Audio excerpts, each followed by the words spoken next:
Hello student, welcome to Diwakar online classes. Class ninth का जो physics है उसका जो फर्स्ट लेसन है उसका नाम है मोशन, गति। तो आज हम आपको यह टॉपिक शुरू करेंगे, गति।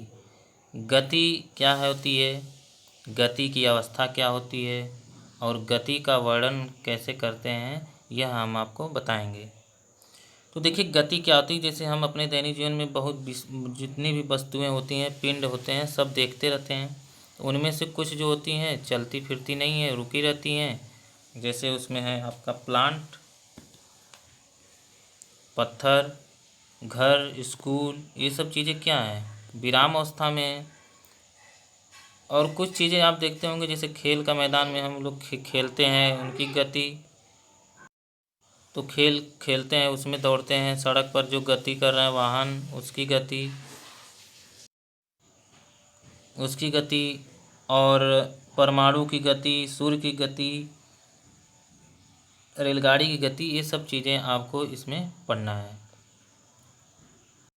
बताते हैं कि गति क्या होती है, विराम अवस्था क्या होता है। ठीक है, तो कई गतिशील हैं और कई विराम अवस्था में। चलिए आपको दिखाते हैं टॉपिक। जैसे देखिए, पेड़ है, यह क्या करता है, कहीं जाता न आता है, वहीं पर रुका रहता है। यह क्या कहलाएगा, विराम अवस्था में है। अब देखिए, कोई दौड़ रहा है तो उसमें काइनेटिक एनर्जी का यूज करके जब दौड़ेगा वो, तो इसमें यह गतिशील है। तो यह क्या है, गति अवस्था में है। इसकी क्या है, गतिज ऊर्जा में बदल गई है, मतलब यह गति कर रही है।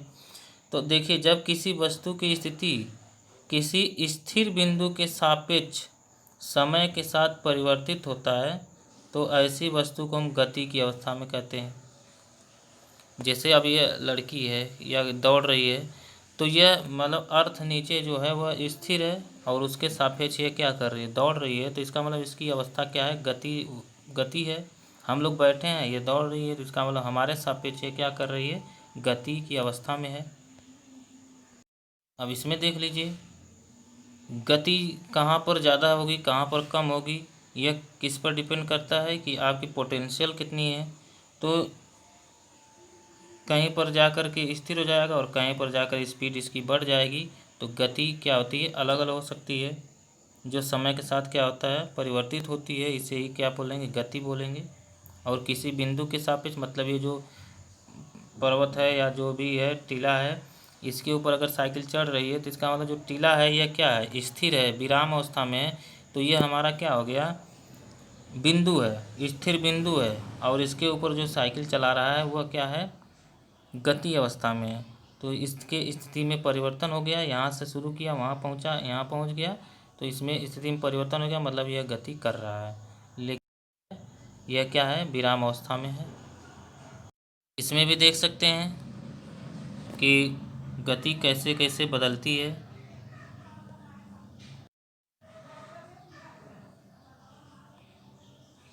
इसमें भी देखिए, सर्कल में जब हम किसी चीज़ को ऐसे से घुमाते हैं तो उसकी गति क्या होती है, चलती रहती है। ये बॉल है, इसको हम यहाँ से उठा करके उसमें फेंकना है, हमको उसमें डालना है। तो इसकी गति में हम क्या करेंगे, अवस्था में परिवर्तन कर देंगे। तो यह क्या हो जाएगी, विराम और गति क्या होते हैं, एक दूसरे से संबंधित होते हैं। जब किसी वस्तु की स्थिति किसी स्थिर बिंदु के सापेक्ष समय के साथ परिवर्तित होती है, तो ऐसी वस्तु को हम गति की अवस्था में कहते हैं।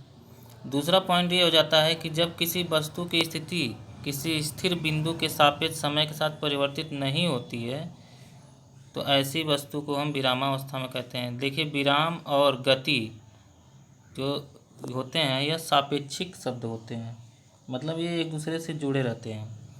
जैसे एक ही वस्तु है, साथ साथ गति और विराम अवस्था दोनों में हो सकती है।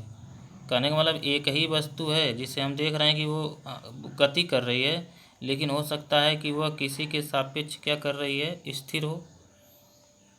मतलब एक आपको लगेगा कि ये गति कर रही है, चल रही है, लेकिन किसी को देखने पर लगेगा ये चल ही नहीं रही है। तो देखिए कैसे, जैसे पटरियां हैं, तो पटरी है रेल की, उस पर रेलगाड़ी अगर दौड़ती है तो जो सवारी हैं उसमें बैठी हैं और रेलगाड़ी है। तो रेलगाड़ी में आप मान लीजिए बैठे हैं और बाहर क्या लगा है, खंभा है और पेड़ हैं। तो आप जब देखेंगे तो आप देखेंगे कि खम्मा तो वहीं रह गया, लेकिन आप आगे निकल गए। मतलब जो खम्मा है और पेड़ हैं यह स्थिर हैं, लेकिन आप क्या हैं, गतिशील हैं।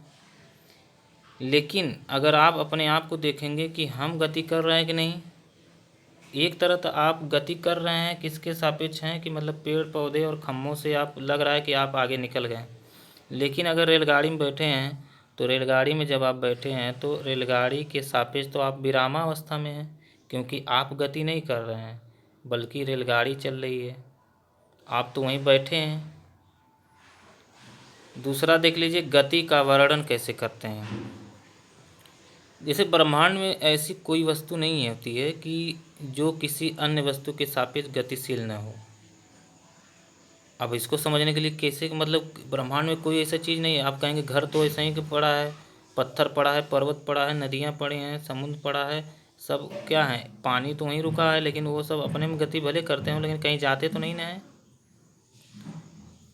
तो आप पेड़ देख रहे हैं, घर देख रहे हैं, पत्थर देख रहे हैं, पहाड़ देख रहे हैं, ये सब गतिशील तो नहीं है। लेकिन ऐसा कुछ नहीं है, कोई भी चीज़ है धरती पर सब क्या है, गतिशील है। जैसे आप देखिए पृथ्वी पर कोई वस्तु मान लीजिए स्थिर है, मान लीजिए आपका घर है, तो वह पृथ्वी के सापेक्ष तो क्या है, विरामावस्था में, मतलब वह स्थिर है, रुका हुआ, तो उसको हम बोलेंगे विरामावस्था में।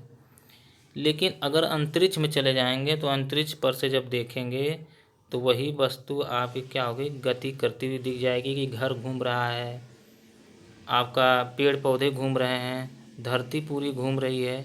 इसका मतलब क्या हुआ, पृथ्वी जब घूमती होगी तो पृथ्वी जब ऊपर से देखेंगे तो आपको दिखेगी अंतरिक्ष से कि पृथ्वी घूम रही है, तो उसके साथ साथ हमारा जो घर है, पेड़ पौधे पहाड़ ये सब भी घूम रहे हैं। इसका मतलब एक तरफ तो हमको लग रहा है कि ये स्थिर हैं, लेकिन अगर दूसरी तरफ देखा जाए तो ये क्या होते हैं, गतिशील होते हैं।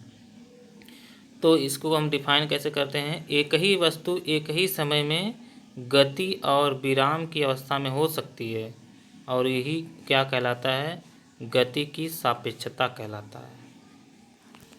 तो उम्मीद करता हूँ आपको इस लेसन का जो पहला टॉपिक है आपको समझ में आया होगा। बाकी जो गति के प्रकार है आपको और अदिश सदिश राशियाँ हैं आपको नेक्स्ट वीडियो में पढ़ाएंगे। अगर आपको वीडियो पसंद आई हो तो लाइक कर दीजिएगा और मेरा चैनल जो है सब्सक्राइब कर लीजिएगा, ताकि अगर हम अगली वीडियो अपलोड करें तो आपको उसका नोटिफिकेशन मिल जाए। Thank you for watching my video.